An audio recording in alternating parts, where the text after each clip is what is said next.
What's going on? Doing this video because somebody wanted me to speak on the covert narcissist.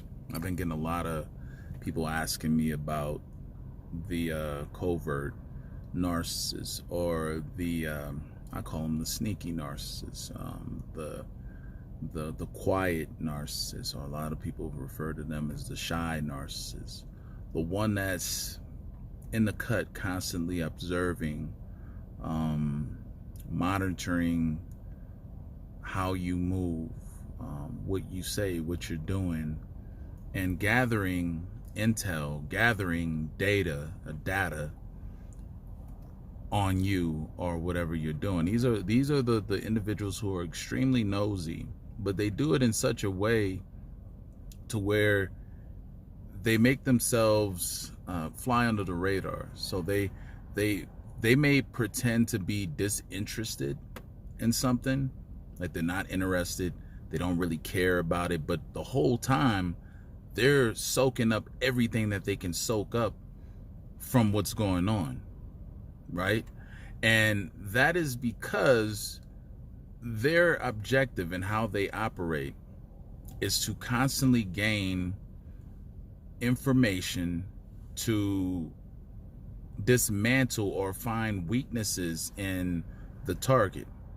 These are the individuals who will scheme, who will give you they'll misdirect you. In other words, they do a lot of misdirection where they'll make you think one thing is one way, but it's really the other. They'll make you think that they don't like something, but they really do. This is how the quiet or the covert narcissists, they're masters of misdirection, to me, in my opinion. They're always giving you something that may appear one way, but it's not actually quite that way. Or they're more so or less sneaking around. They're very devious for that matter. I mean, the covert narcissist is the one that it's mainly in their minds. Like, this is where the battle is taking place, to where you have to figure out what is or what's not from them, because the battle's all in the mind. The covert narcissist is in their minds. They give things different meanings and different things. So let's say you engage in a relationship or something with them. They will agree to believe in everything and value the things that you value and stuff.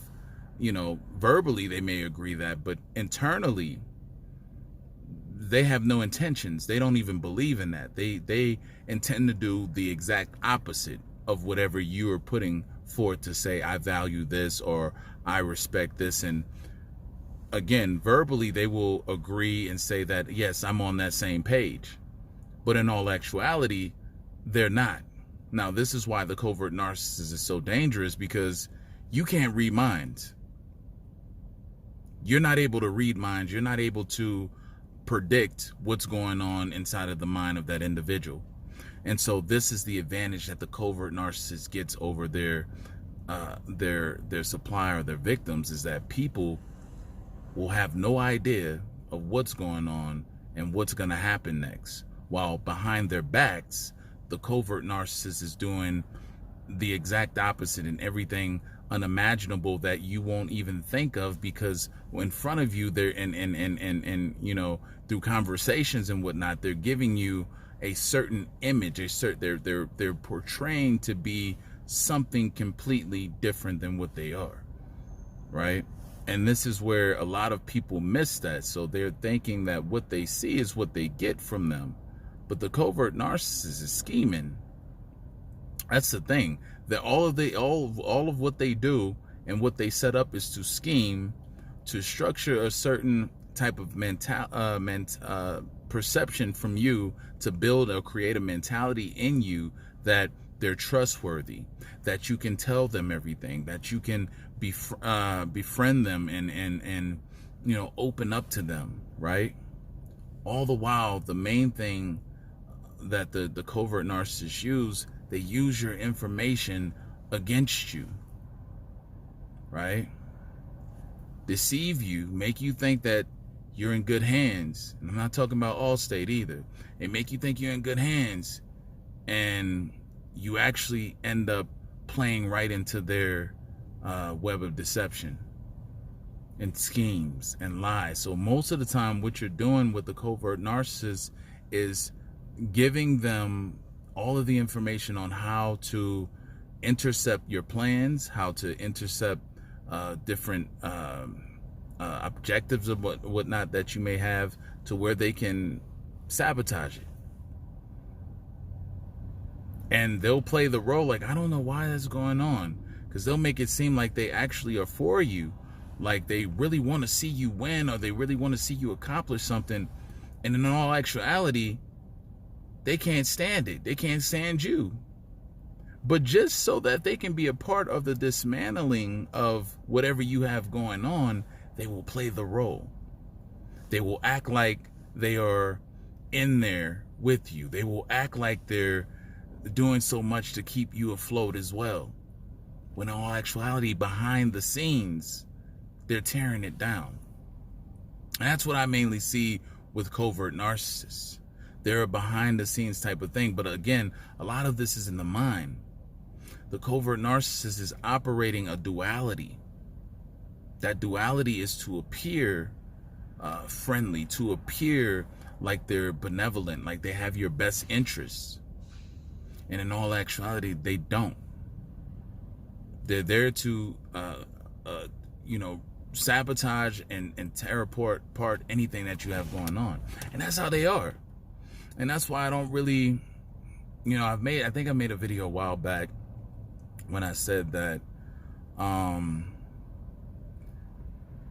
I think it's an interchangeable thing. I think you can have a covert narcissist who is overt as well. It just depends on the situation and what's going on, what the objective that they're trying to achieve is at that particular moment with that particular type of person. What they need to do, how they need to impress or gain the attention of that individual, right? But I believe all narcissists operate in a covert manner for that fact. I believe they all do. So I wouldn't necessarily say that it's gonna be a one type of situation that they're predominantly gonna work out of or operate out of. I think it all depends on the situation. I think it's interchangeable, like I said. They kind of go with the flow. They see what works or what may be more viable for them at that moment to go with. But I don't necessarily, and I wouldn't necessarily say that one is going to be just overt all the time and one is going to be covert all the time. I think that would be an error to think that way, that it's going to be one way or the other. You may have a predominant style that a narcissist likes to operate from. Some may prefer the style of being covert, where some may prefer the style of being overt, right? That may give the overt narcissist more a sense of control and power. They're more confident operating out of that particular way for whatever capacity it may be, where the covert may like to be under the radar. They like operating in that stealth, unseen, unnoticed way. So I think it all depends. It just depends. But to me, it's and like as I said, it's more of a style that they would pick. But and truthfully, I believe they all have that capacity and do quite oftentimes operate in a covert manner.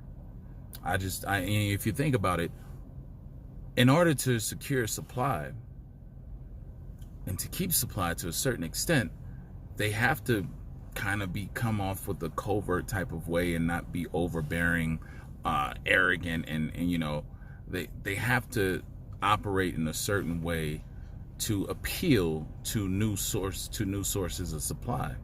Now, if they just came off like assholes and arrogant, all that off top, which is more of the overt, that may run a lot of sources off before they even get a chance to establish that type of situation that they're looking to create within that person and that supply.